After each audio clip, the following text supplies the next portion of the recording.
a hammer, and a screwdriver. What do these tools have in common? Well, one, they're both tools. Number two, they can fix things. Number three, they can also destroy things. You can unscrew something, it can fall apart. You can put holes in something and bang it with a hammer. Can we agree that both of these tools can be effective when in the right hands? Great. Can we also agree that these tools can be ineffective if in the wrong hands? If I needed to hang a picture, I would need to put in a nail or screw in a screw to hang it. So both tools could work. But what if I wanted to remove a nail? Screwdriver might not get it. What if I wanted to unscrew a light fixture? A hammer might not get it. Both of these tools have their purpose, but they also have to be used in the right way. And they can be ineffective if you misuse the tools. In other words, when it comes to improving your presentation skills, you also have to have the right tools. You have to know what to use and how to use it. Here are 4 tools that are called audience adaptations. These are the things you want to incorporate based on the audience type. It's not just enough to say one thing the same way to everybody. You got to have a different way of saying the same thing to different types of audiences. Now, this is going to be a combination of the audience types and the public speech engagers. If you want more content, look in your modules or listen to your modules on Amplify Your Influence and Impact module, and you can hear how to do each one effectively or watch it in one of the other module videos. I want to give you a demonstration right now to show you how you can adapt what you say based on who you say it to, modifying the public speech engagers and adapting to the 4 audience types. First, let's do a quick review. You have 4 types of public speech engagers: questions, quotes, stories, and statistics. You also have 4 types of audiences: ease, emotional, expert, and efficient. Based on the type of audience and your delivery, you want to modify your message based on the listening style of that audience. Here's an example of if you were a small business owner, or you are starting a restaurant and you are at a networking event and everyone is introducing themselves, and then you share your company, your restaurant, and where you're located and what your specials are. Let's say someone comes up to you during that networking event and they ask you, why should I eat at your establishment?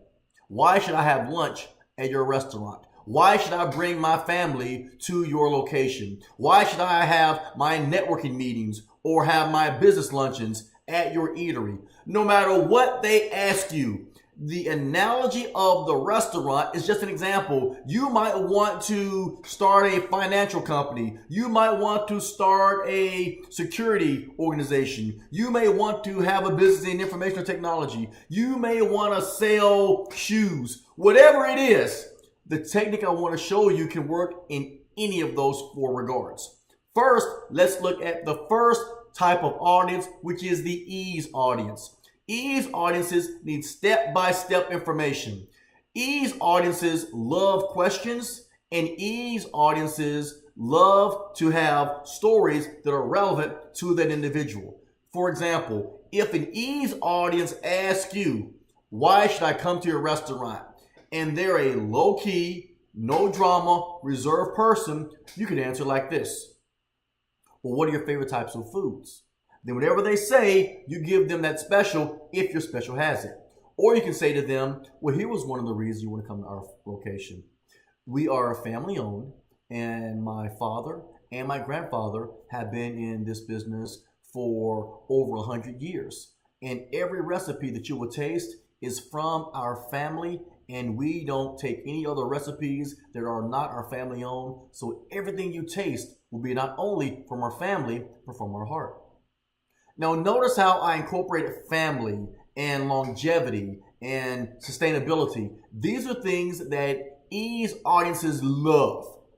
Number 2, if you have someone who is an emotional audience, upbeat, energetic, high-fivey, and they want a good time and they want to go out for something new, you can answer them like this. If an energetic style asks you, why should I come to your place? What's so good about your place? Here's what you can say.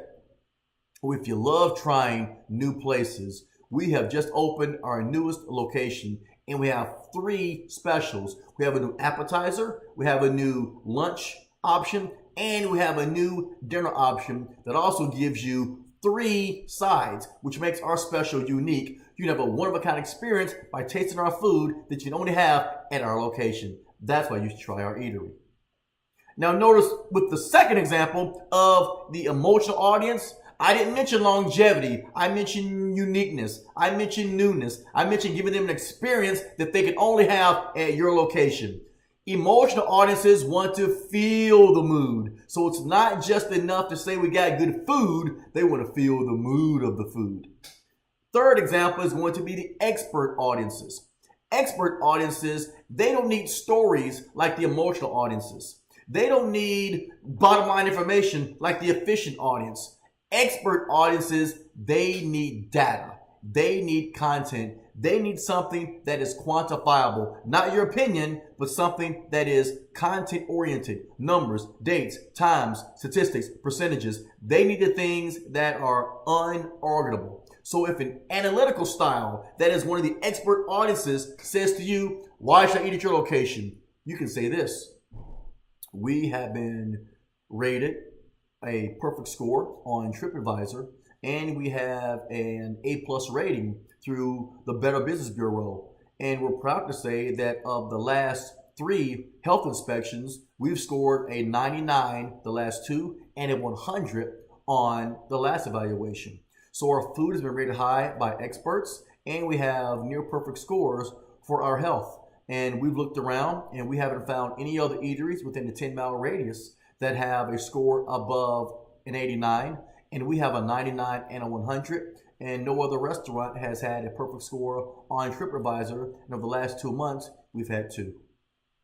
Now notice I didn't brag about we're the best, we're world famous. I gave you data, something that they can look up and research. So if you talk to an expert audience, give them data that you know they can find. Because if you fabricate or if you are erroneous about your content, they're going to look you up. And if what you're saying is inaccurate, you will lose professional credibility, and it's also unethical. So give them content that is unique just to you. The fourth and final type is going to be the efficient audience. They need short, quick, abbreviated information. So if they say, hey, why should I come to your place? Here is an answer you can give them, because efficient audiences, they like quotes and they like short information. Here's an example. Come to us for 2 reasons. Number 1, we have USDA prime beef. No other steak place has that. And number 2, we guarantee the 30-minute lunch. We'll get you in and out in 30 minutes or less. The food will be on your table or it's free. Now notice I gave a quote. Then I also gave supportive data about time frame. And efficient audiences, they like short, quick information. So I gave them a value about in and out they can get quickly based on the lunch. Now, if you don't offer these things, that's okay. Whatever your industry is, look for what each style needs. Efficient audiences need step-by-step systematic information. Ease audiences need to be emotionally connected with stories and relationship building. Expert audiences need data and quantifiable information. And expert audiences need short, abbreviated answers. Adapt what you say according to who you say it to. Now, it's normal to have audiences that are combinations. So the person who asked you to come speak, or the person who was the decision maker, or the person who invited you to give the presentation, or the person who might be your supervisor, ask them some questions such as, what's the goal of today? How can I bring the most value? What can I do to drive home this message? Their answers will let you know if the listeners are going to be more ease, more emotional, more expert, or more efficient. And based on who they are, you adapt what you're going to say. That way, no matter what audience type you talk to of those 4, you will always amplify. Communication, VIP.